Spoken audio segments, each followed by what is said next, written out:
नमस्कार दोस्तों, मैं हूं सुरेश गुप्ता। आप सभी का स्वागत है मेरे इस चैनल पर। जैसा कि आप सभी जानते हैं कि हर थर्सडे को हम हमारे अपने व्यूवर्स के सवालों का जवाब देते हैं। तो इस बार भी हमारे दो व्यूवर्स हैं, एक mister Nand Kishore Rajput and mister Om Kathuria. इन दोनों ने अपने अपने प्रश्न पूछे हैं जिनका मैं इस वीडियो में आंसर देने की कोशिश करूंगा। सबसे पहले मैं ओम कथुरिया जी का सवाल लेता हूं। ओम कथुरिया जी का कहना है कि जब मैं TTL फ्लैश यूज़ करता हूँ तो कभी कभी मेरी पिक्चर जो है ओवर एक्सपोज हो जाती हैं, रादर बर्न हो जाती हैं। तो दोस्तों, जहाँ तक मैं समझता हूँ खाली ओम कथुरिया जी की समस्या नहीं है। आप में से बहुत लोग ऐसे होंगे जिनके साथ ये प्रॉब्लम्स आती होंगी, क्योंकि होता क्या है कि हम लोग TTL फ्लैश में अपने हिसाब से जो भी अपर्चर, जो भी ISO लगा देते हैं और उसके बाद ये भूल जाते हैं कि कैमरे और फ्लैश की भी कोई लिमिट होती है। हम ये मान के चलते हैं कि हमारा फ्लैश और हमारा कैमरा जो है किसी भी कंडीशन में एडजस्ट कर लेगा, लेकिन ऐसा होता नहीं है। एक्चुअली दुनिया में कोई भी मशीन होगी, उसकी काम करने की अपनी एक कैपेसिटी होती है, एक लिमिट होती है। उसी तरह से कैमरा और फ्लैश के भी अपनी एक कैपेसिटी और अपनी एक लिमिट होती है। जब तक हम उसके अंदर रह के फ़ोटोज़ खींचते रहते हैं तब तक हमें कोई दिक्कत नहीं होती है।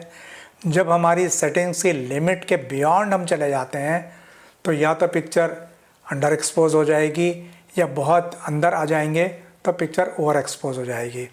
तो इसको सही करने के लिए हमको कैमरे के एक्सपोजर सिस्टम को और फ्लैश के एक्सपोजर सिस्टम को समझना पड़ेगा। दोस्तों, जैसा मैं अपने हर फ्लैश के वीडियोस में सबको बताता हूँ, गाइड नंबर क्या होता है। चाहे मेरे कोई से भी वीडियो हो, अगर मैं फ़्लैश की बात करता हूँ तो सबसे पहले मैं गाइड नंबर की बात करता हूँ।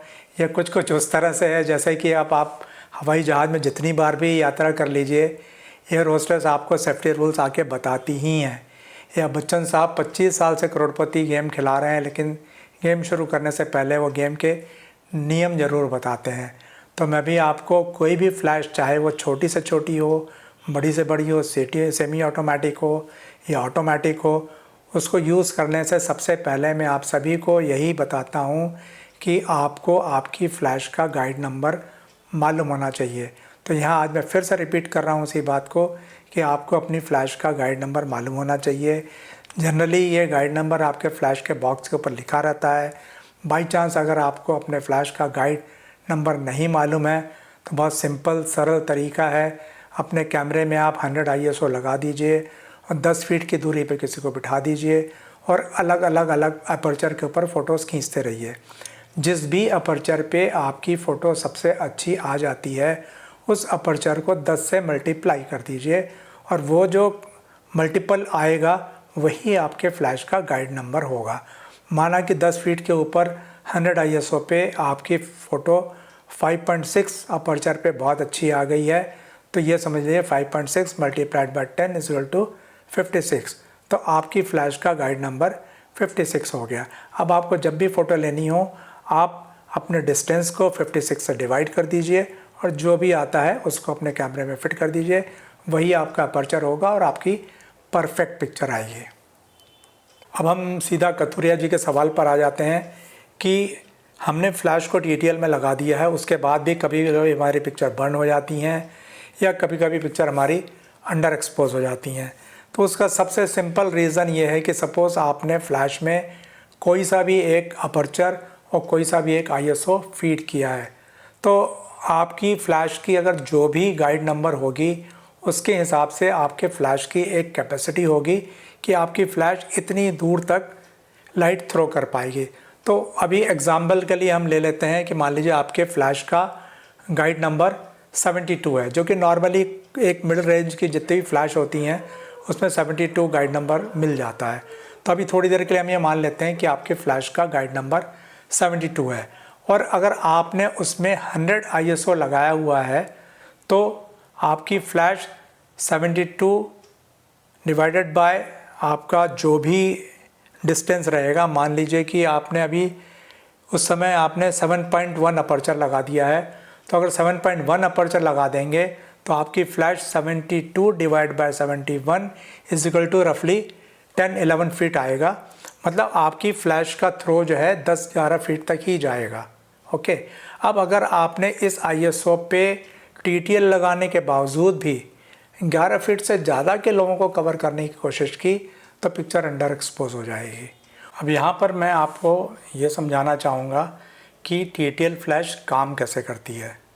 तो TTL फ्लैश में जब हम मैक्सिमम डिस्टेंस से फ़ोटो खींचते हैं तो फ्लैश से निकलने वाली लाइट फुल थ्रो निकलता है। मतलब फ्लैश की जो भी कैपेसिटी होती है, सपोज़ अगर मेरा गाइड नंबर जितना भी है तो उसके बराबर की पूरी लाइट आपकी फ्लैश से निकलती है। आपने जो भी डायफ्राम लगाया हो उसके हिसाब से, उस डिस्टेंस के हिसाब से पूरी लाइट आपके कैमरे से निकलेगी।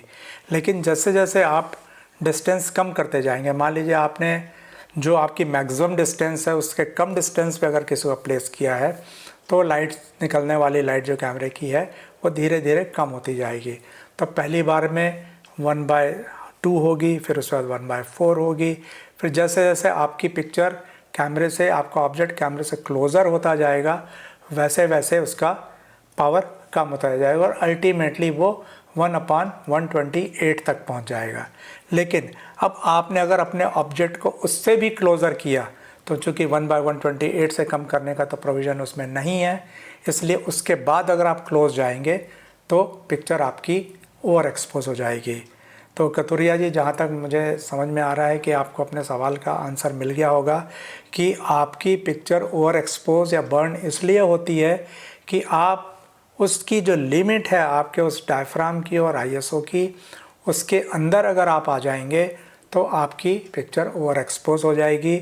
उसी तरीके से उस लिमिट के अगर बाहर चले जाएंगे तो आपकी पिक्चर अंडर एक्सपोज हो जाएगी। तो पहली बात तो ये है कि हमारे पास इतनी फ्लैक्सिबिलिटी मिलती है। सपोज़ अगर हमने कोई सा भी अपर्चर और कोई सा भी ISO लगाया है, उसके ऊपर हमारे फ्लैश में इतनी फ्लैक्सिबिलिटी होती है कि वो फुल फ्लैश से लेके 1/128 पावर रिड्यूक्शन तक फ्लैश उसमें कंपनसेट करता रहता है। तो आपकी पिक्चर को ख़राब होने का कोई गुंजाइश ही नहीं रहता, प्रोवाइडेड आप उस लिमिट के अंदर रह के अगर काम करते हैं। तो आपको ये अंदाज़ा हो जाना चाहिए कि मेरी फ्लैश मैक्सिमम किस डिस्टेंस को कवर करेगी और मिनिमम किस डिस्टेंस को कवर करेगी। अब अगर मान लो आपको अपने किसी कमरे के अंदर फ़ोटो खींचनी है तो आप अपना अपर्चर और अपना ISO इस तरह का लगाइए कि मुझे 2 फीट से लेके 15 फीट तक की चीज़ें उसमें कवर हो जाएं। लेकिन अगर आप आउटडोर में फ़ोटो खींचना चाहते हैं तो आप अपना अपर्चर और अपना ISO इस तरह से लगाइए कि मैक्सिमम वो 20, 25, 30 फीट तक कवर कर सके और मिनिमम डिस्टेंस में आपको 7-8 फीट तक कवर कर सके। अब ये जो कितना अपर्चर और कितने ISO पे कितना फीट मैक्सिमम और कितना फीट मिनिमम तक कवर करेगा, वो समझना थोड़ा सा उसके लिए मैथमेटिकल कैलकुलेशन करनी पड़ती है। थोड़ा सा हो सकता है कि आपको शुरू में दिक्कत जाए, लेकिन मैं यहाँ पर आपको वो कैलकुलेशन बता देता हूँ कि आप जब भी अपने कैमरे में इस तरह का अपर्चर और इस तरह का ISO लगाते हैं तो आपको मालूम होना चाहिए कि मेरा लिमिट क्या क्या है। तो इसका आप चाहे तो एक चार्ट बना के अभी अपने पास रख सकते हैं। धीरे धीरे आपकी प्रैक्टिस हो जाएगी, फिर आपको दिक्कत नहीं जाया करेगी। आप जब भी TTL फ्लैश से किसी भी फंक्शन का, किसी भी इवेंट का पिक्चर कवर करने जाएं तो आप अपने कैमरे में कोशिश करिए 7.1 अपर्चर फिक्स करने का। 7.1 अपर्चर फिक्स करने की बात मैं इसलिए कर रहा हूँ क्योंकि ये अपर्चर आपके लेंस का सबसे अच्छा अपर्चर होता है। ख़ास तौर पे अगर आपने किट लेंस यूज़ किया है, नॉर्मली जो कैमरे के साथ में जो लेंस आते हैं, ख़ास तौर पे जो एंट्री लेवल के जो DSLR हैं या मिररलेस हैं, उनके जो लेंसेस होते हैं, चाहे वो 18-135 हो, चाहे 18-140 हो या 18-150 हो, वो जनरली सबसे बड़ा अपर्चर उसमें 3.5 होता है। और अगर आप, मैंने जो लास्ट आपको एक स्पॉट पॉइंट ऑफ लेंस के बारे में जो बताया था कि हर लेंस का एक स्पॉट पॉइंट होता है जिसके ऊपर पिक्चर सबसे शार्प आती है, तो मैक्सिमम अपर्चर जिस भी लेंस का 3.5 होता है, उसका जो सेकंड स्टॉप के बाद थर्ड स्टॉप होता है वो 7.1 होता है। इसके ऊपर सबसे ज़्यादा शार्प पिक्चर आपके कैमरे से ली जा सकती है। इसलिए आप अगर कोई भी इवेंट कवर कर रहे हो, ग्रुप फ़ोटोज़ ले रहे हो, कोई भी फंक्शन कवर कर रहे हो, उसमें अगर आपने 7.1 डायफ्राम लगाया है तो आपको सबसे अच्छी पिक्चर मिलेगी। तो आप अपने कैमरे में जो भी आपको ISO लगाना हो अपने डिस्टेंस और वहाँ की अवेलेबल लाइट के हिसाब से आप लगा दीजिए और 7.1 अपर्चर लगा दीजिए और उसके बाद आप एक टेस्ट करिए, अपने फ़ोटो लीजिए और टेस्ट करने के बाद आपको अगर लगता है कि पिक्चर मेरी थोड़ी अंडर जा रही है या ओवर जा रही है, तो उसके हिसाब से जैसा मैंने आपको बताया था कि आपकी फ़्लैश में एक कंपनसेट करने का सिस्टम रहता है कि आप फ्लैश की निकलने वाली पावर को भी कंपनसेट कर रहे हैं। तो अगर मान लीजिए आपको लगता है कि आपका पिक्चर थोड़ा सा अंडर एक्सपोज हुआ है, तो आप उसको 1 पॉइंट, 0.3, 0.7 पॉइंट जितना भी करके फ्लैश को कंपनसेट कर सकते हैं। मान लीजिए कि आपको लग रहा है कि पिक्चर को अगर मैं एक स्टॉप थोड़ा सा ओवर एक्सपोज कर लूँ तो पिक्चर और अच्छी हो जाएगी, तो आप अपनी फ्लैश में +1 कर दीजिए और एक प्रिंट लीजिए।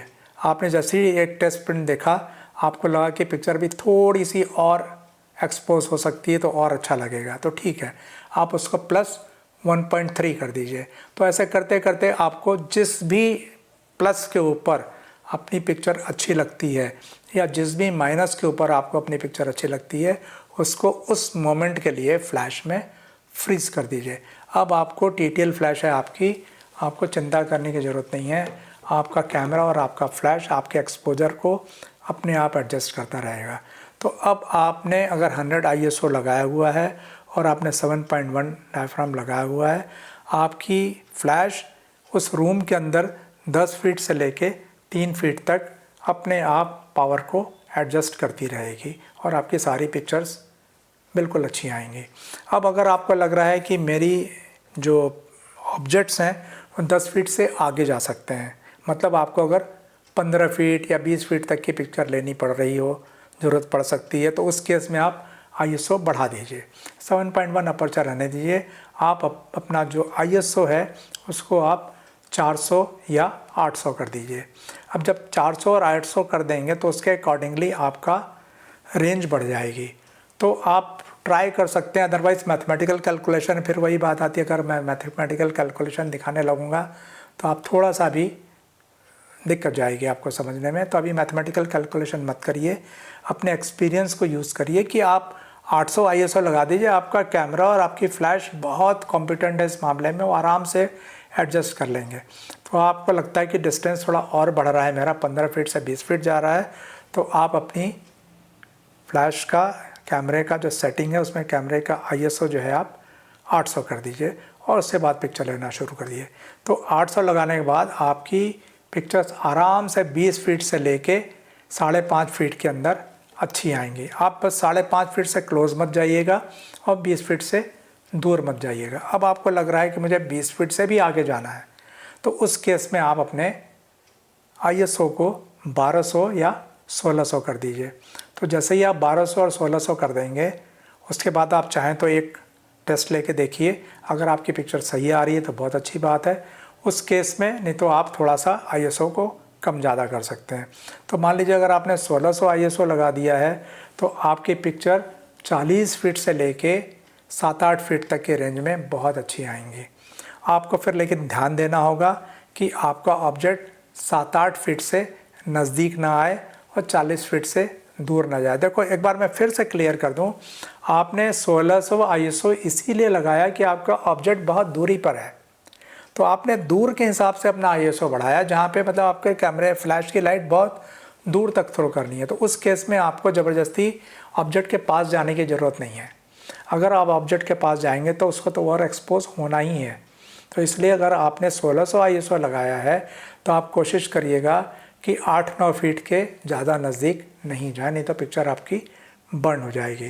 तो अगर आप इन दो छोटी छोटी चीज़ों का ध्यान रखेंगे तो TTL फ्लैश इतनी अच्छी चीज़ है कि आपके सारे जितने भी फ़ोटोज़ आप खींचेंगे वो सब बिल्कुल एक जैसे एक्सपोज के आएंगे। आपको कभी नहीं लगेगा कि कोई पिक्चर अंडर जा रही है या कोई पिक्चर ओवर जा रही है। बस आप सिर्फ एक चीज़ का ख्याल रखिएगा कि जैसे जैसे आपकी रेंज बढ़ती जा रही है वैसे वैसे आप थोड़ा सा ISO बढ़ाते जाइएगा।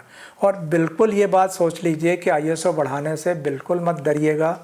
आजकल के कैमरे इतने एडवांस हैं, ख़ास तौर पे जिस कैमरे के अंदर मैक्सिमम ISO वैल्यू 51,000 या 1 लाख दी हुई हो, वहाँ तो 1600, 2000, 3200 जाने में कोई चिंता वाली बात ही नहीं है। इवन आप 3200 ISO की ज़रूरत पड़ती है, आप 3200 लगाइए, आपके पिक्चर में नॉइस नहीं आएगा। तो जहाँ तक मैं समझता हूँ, अगर आपने इन छोटी सी सिर्फ छोटी चीज़ें हैं कि आप ISO और अपर्चर का ध्यान रखिए और अपनी रेंज का ध्यान रखिए। अगर आपको नज़दीक से फ़ोटो खींचनी है तो आप 800 ISO से ऊपर मत जाइए, और आपको दूर की खींचनी है तो आप एक्सपोजर ISO बढ़ा दीजिए, फिर आप 8-9 फीट से नज़दीक मत जाइए। अगर ये 2 प्रिकॉशंस आप रखेंगे, आपकी पिक्चर कभी ओवर एक्सपोज नहीं होगी, कभी अंडर एक्सपोज नहीं होगी, कभी कोई पिक्चर आपकी बर्न नहीं होगी। अब दूसरा सवाल राजपूत साहब का है, इन्होंने नंदकिशोर राजपूत जी का है। इन्होंने पूछा है कि 3.5 अपर्चर के ऊपर मैं फ्लैश की पावर कितनी लगाऊं। ये थोड़ा सवाल अधूरा सा है, क्योंकि आपने अपर्चर तो 3.5 लगा दिया कैमरे में, ठीक है, अच्छा है, लेकिन आप कितने डिस्टेंस से खींच रहे हैं फ़ोटो और कितने ISO पे खींच रहे हैं, ये दोनों आपने नहीं बताया है। तो बेसिकली अगर आप, मैं तो यही कहना चाहूँगा, 3.54 आपका 3.5 अगर आपका अपर्चर कैमरे में लगा हुआ है, इसका मतलब आप किसी का पोर्ट्रेट लेना चाहते हैं या नज़दीक से किसी की फ़ोटो लेना चाह रहे हैं। तो उस केस में आप ये देखिए कि मैं कितनी नज़दीक से फ़ोटो खींच रहा हूँ। अगर मान लीजिए आपकी फिर वही बात आएगी कि फ़्लैश आपकी कितने गाइड नंबर की है। अब आपकी जो फ़्लैश है, मान लीजिए कि 72 गाइड नंबर की है, और 72 गाइड नंबर पे अगर आपने 3.5 डायफ्राम लगाया, तो अगर आपने कोई पावर रिडक्शन नहीं किया है तो 72 को जब मैं 3.5 से डिवाइड करता हूँ तो 20 आता है। मतलब आपको 20 फीट पे खड़े होकर पिक्चर लेना पड़ेगा, नहीं तो पिक्चर आपकी ओवर एक्सपोज हो जाएगी। अब अगर आप चाहते हैं कि मैं थोड़ा और क्लोज जाना चाहता हूँ, तो क्लोज जाने के लिए आपको फ्लैश पावर को हाफ़ करना पड़ेगा। हाफ़ अगर आप करेंगे तो आप 14 फीट पे फ़ोटो खींच पाएंगे। उसके बाद आप 1/4 पावर कर देंगे तो आप 10 फीट से फ़ोटो ले पाएंगे। अगर आप पावर 1/8 कर देंगे तो आप 7 फीट से पिक्चर ले सकते हैं। अगर आप 1/16 कर देंगे तो 5 फीट से ले सकते हैं। अगर 1/32 पावर कर देंगे तो आप 3.5 फीट से फ़ोटो ले पाएंगे। दोस्तों, अगर आप चाहते हैं कि TTL फ्लैश में डिस्टेंस के हिसाब से अपर्चर और ISO कैसे सेट करते हैं, उसका मैथमेटिकल कैलकुलेशन कैसे किया जाता है, तो कमेंट बॉक्स में ज़रूर बताइए। मैं आपके लिए अलग से एक वीडियो बना दूंगा। ये थोड़ी सी कॉम्प्लिकेटेड मैथमेटिक्स रहती है, लेकिन मैं इसे सिंप्लीफाई करके बनाने की कोशिश करूंगा। तो दोस्तों, आज के वीडियो में इतना ही। मिलते हैं अगले थर्सडे को किसी नई प्रॉब्लम और सॉल्यूशन के साथ में। तब तक के लिए नमस्ते, जय हिंद। अगर आपको यह वीडियो पसंद आया हो तो इसे लाइक और शेयर करें। चैनल को सब्सक्राइब भी ज़रूर करें। जल्दी ही मिलते हैं एक नए वीडियो के साथ। नमस्ते, जय हिंद।